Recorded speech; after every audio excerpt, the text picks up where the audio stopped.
상속증여세의 90%는 이것으로 결정됩니다. 모르면 큰일 나는 재산평가의 비밀. 자, 안녕하십니까. 센세무사 강종호입니다.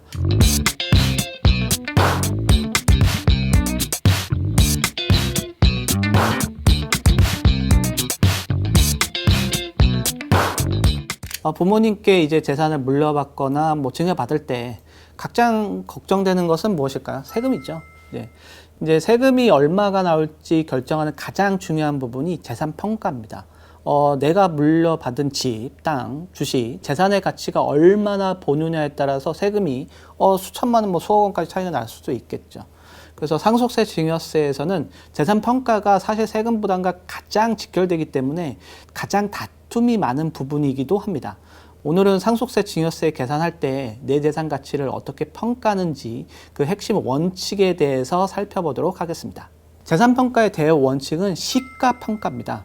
아주 명확한 대원칙이죠. 근데 시가라고 하는 것은 뭘까요? 그러니까 상속세 및 증여세법에서는 불특정 다수인 사이에 거래를 했을 때 통상 성립된다고 인정되는 가액을 말합니다. 이렇게 말하면 약간 좀 추상적이죠. 쉽게 말하면 시장에서 팔리는 가격, 누구나 인정하는 그 가격, 이 정도의 개념을 갖습니다.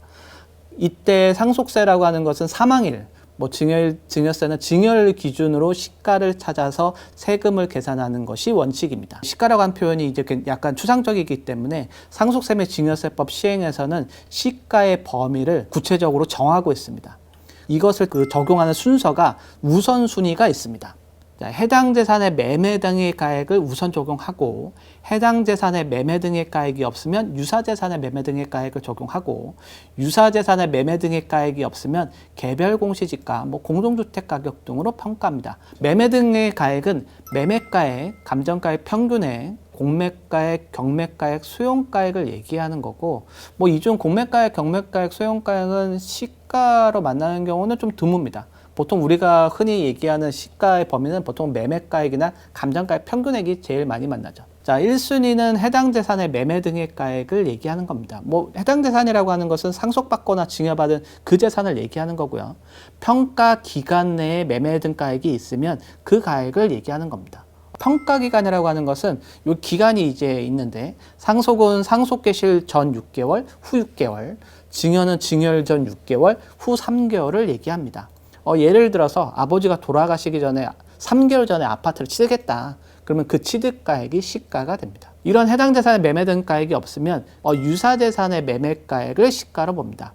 만약 내 재산이 그 어떤 평가기간 내에 거래된 적이 없고 감정가액도 없다면, 예를 들면 내가 101동 501호를 아파트를 상속받았는데 최근에 거래가액도 없고 감정가액도 없다라고 한다면 평가기간 안에 바로 옆동 102동 503호 평수나 위치 기준시가 등이 동일하거나 유사한 이런 게 해당된다면 요게 이제 15억에 팔렸다라고 한다면 국세청은 요 15억을 501호의 평가액을 시가로 봐서 평가를 한다는 겁니다.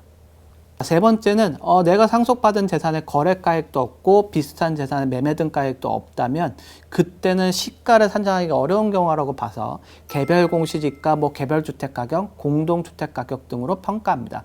우리는 이것을 실무상 보충적 평가 방법에 따른 평가액이라고 얘기합니다.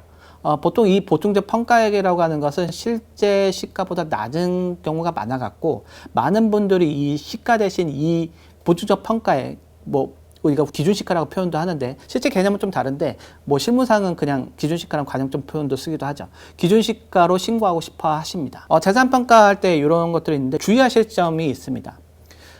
첫 번째는 국세청은 현재 이제 부동산, 분양권, 법인의 부동산 등에 대해서 감정평가 사업을 하고 있습니다. 납세자가 본청 평가로 신고했다고 하더라도 과세관청이 감정평가에서 평가할 수 있다는 뜻입니다. 이거 하실 때 조심하셔야 되고요. 두 번째는 평가기간이 아까 정해져 있다라고 했는데 이 기간을 확대할 수 있습니다. 이때는 이제 원칙에서 벗어났고 예외이기 때문에 평가심의위원회 심의를 거쳐 하고요. 그 기한도 무제한으로 확대하는 건 아니고 정해져 있습니다. 평가 기준이 그러니까 사망일, 증여일 전부터는 2년까지고요. 후는 신고 기한으로부터 법정 결정 기한을 얘기하는 건데, 상속은 신고 기한으로부터 9개월, 증여는 증여세 신고 기한으로부터 6개월을 얘기합니다. 예를 들어 이제 토지를 상속받고 1억 원에 이제 개별 공시지가 신고했는데 사망일로부터 1년 뒤에 2억 원에 팔게 되면 2억 원이 시가로 될 가능성이 있다는 거죠. 세 번째는 신고하실 때 실수를 많이 하는 규정이 있습니다. 요 저당권 등이 설정된 재산의 평가 특례 규정인데, 재산 평가가 시가가 있으면 시가 평가인데, 이 재산의 저당권 등이 설정했으면 두 가지를 비교해서 큰 가액으로 합니다. 자, 여태까지 얘기할 때 시가로 평가한다고 했는데, 시가 평가가 원칙인데 그 재산의 저당권 등이 있으면 비교해서 큰 가액. 그래서 저당권 등이 담보하는 채권액 안에는 뭐 대출금이나 보증금 같은 것도 다 포함이 되고요.